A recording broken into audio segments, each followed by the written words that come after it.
Hi, my name is Sarah, and I'm going to show you how I do skin retouching. This is the photo we'll be working with, the after, and this is what it looked like before I did my retouching. I'd like to thank Kara for letting me show her face to the world. Okay, I'm going to delete my after layer because we don't really need to see that right now. So I use a technique called frequency separation, and to do that, you need to make 2 duplicate layers of the background. And we're going to rename the first layer to color, the other one to texture. And basically we're isolating the color on one layer and the texture on the other. So on your color layer, you want to go to Filter, Blur, Gaussian Blur. And you basically want to just increase the radius until you can see the colors kind of blending together. 25 works well for this one. Hit OK. And now you want to go to your texture layer. Go to Image, Apply Image, and for your layer, select your color layer, because basically we're just adding the texture back.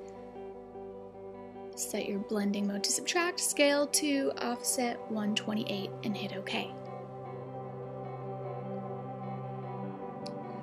Select your blending mode, set it to linear light, and that is what that looks like after adding all the extra texture back in.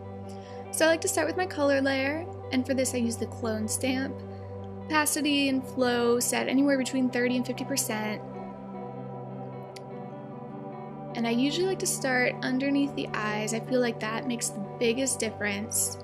So you just want to clone color from the higher point of the cheekbone, which is usually brighter, and bring it up underneath the eyes. So I'm going to do that on both sides. And I also like to make just a duplicate of the background layer to just turn on and off as I'm doing everything. You can group the layers and just turn that group on and off, but this just works better for me.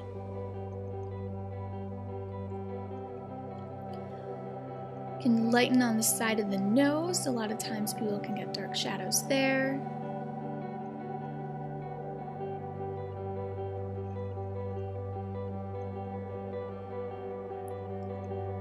And then on the bottom of the nose, a lot of people have redness, discoloration, and again, shadows. So we're basically just smoothing out the skin tone, evening it out, just general brightening, and reducing redness.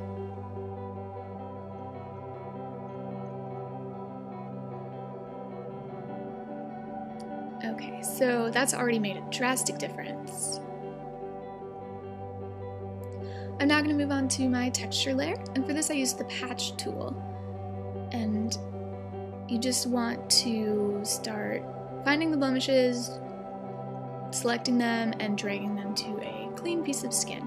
I usually drag horizontally. I feel like it matches the skin texture the most accurately.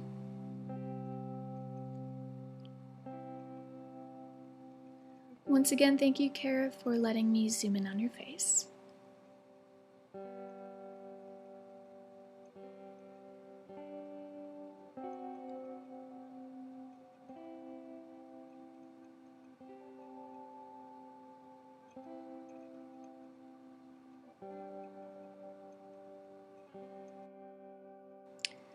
Here I am starting to remove some of the fine lines from her forehead.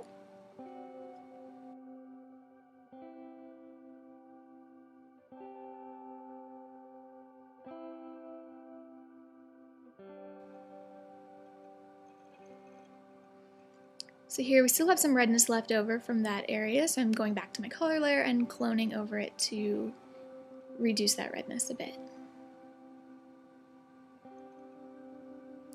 Back to the texture layer, again working on some of those fine lines.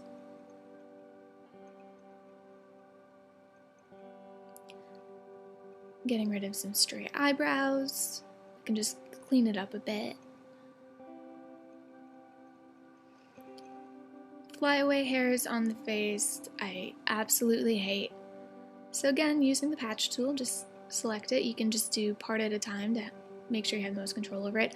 I just use my trackpad on my MacBook for everything. I don't use a tablet, I don't use a mouse.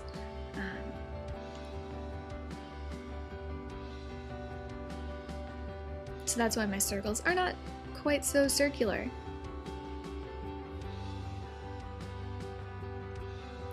again, just continuing to remove any little spots or blemishes.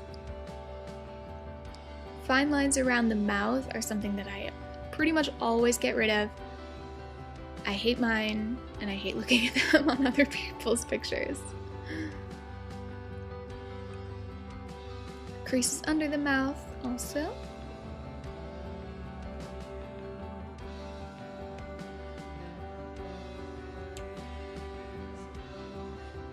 So at the moment, our before and our after.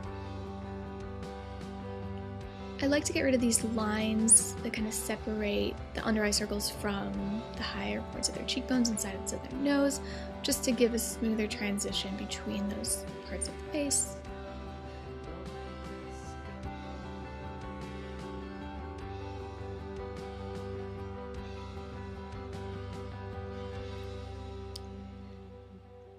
And here I thought I'd try to use the patch tool to get rid of a few of those creases under her eye, but I decided instead I'll wait and use the clone stamp for that in a little bit.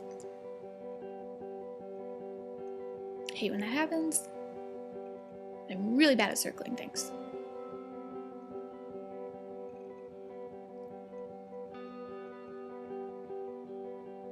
Before and after. So now I'm going to go in with my clone stamp on the texture layer just to smooth out any texture that is unwanted, such as underneath the eyes, just to kind of soften those lines. A bit on the forehead.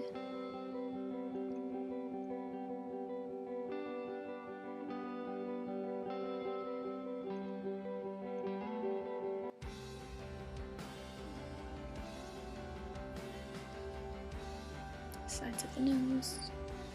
Whoops, got some hair. Don't want to do that. And before and after.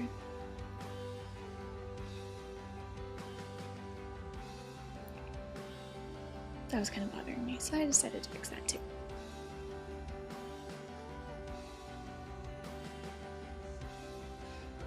Just doing a little bit more of the color smoothing around top of her nose and her eyebrows.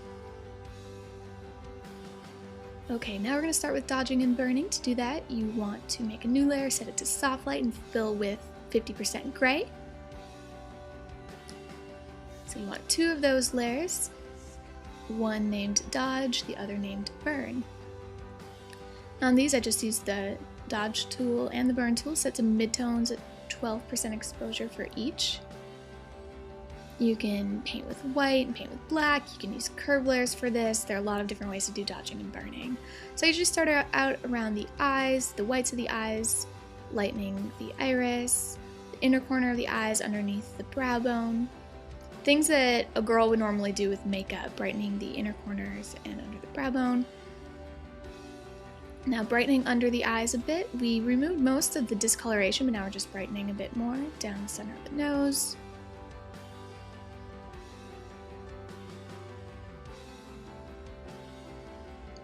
Then I like to go just straight down the center of the face and a little bit on each side, leaving the very edges of the face a little bit darker. A little bit on the hair, a little bit on the neck,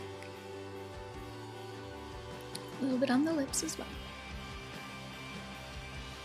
Now we're going to move to our burn layer. And again, start with the eyes, darken a little bit around the iris and on the pupils.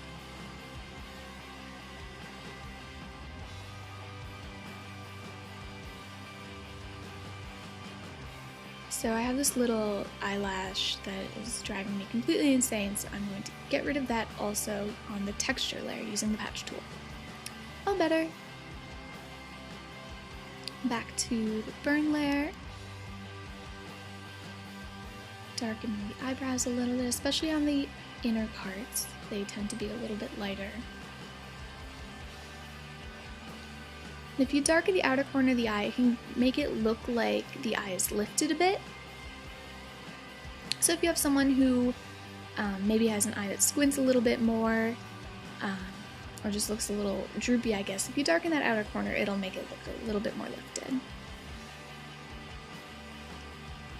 Cheekbones are my favorite. I love adding definition to cheekbones. And now just all around the tops of the forehead, underneath the jawline, to make the face appear a little bit slimmer and more defined. I'm darkening the eyeliner a little bit and mascara.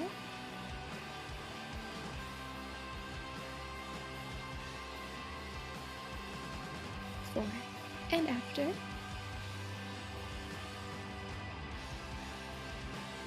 So I think I did a little bit too much burning above the eye, and I'm actually going to be adding some yellow eyeshadow, so I don't want too much going on, so I'm just going to erase a little bit of that. But I still left it on the corner. So I'm going to do a new layer set to soft light, which is a black paintbrush set to, you know, it can be pretty high. And I'm going to fill in the gaps of the eyeliner so you don't see those little spots of white.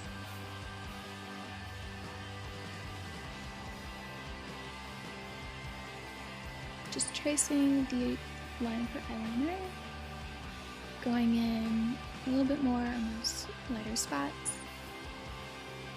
You can clean it up using the eraser to get a more precise line.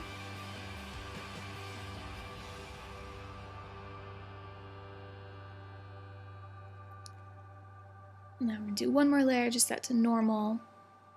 Again, and go in just to those little spots.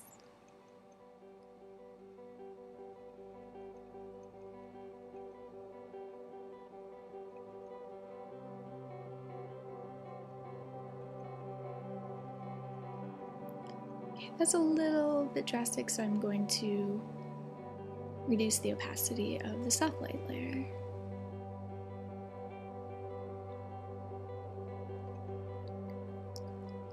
Now we're going to add some yellow eyeshadow. Set your layer to color.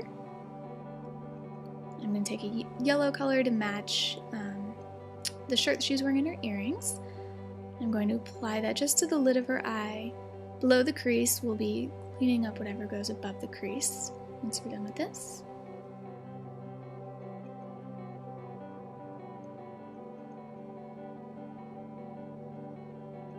When I uploaded this to Flickr, I got a lot of compliments on how the makeup looked so great, so this was my trick.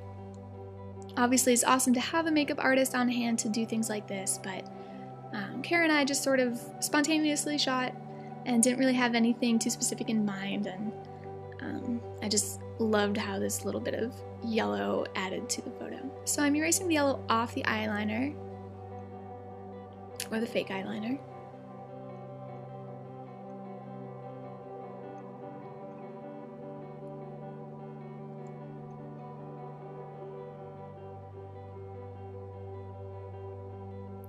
Again, erasing a little bit that went above the crease. So there's my before and my after. I hope this has been helpful to some of you, and thanks for watching.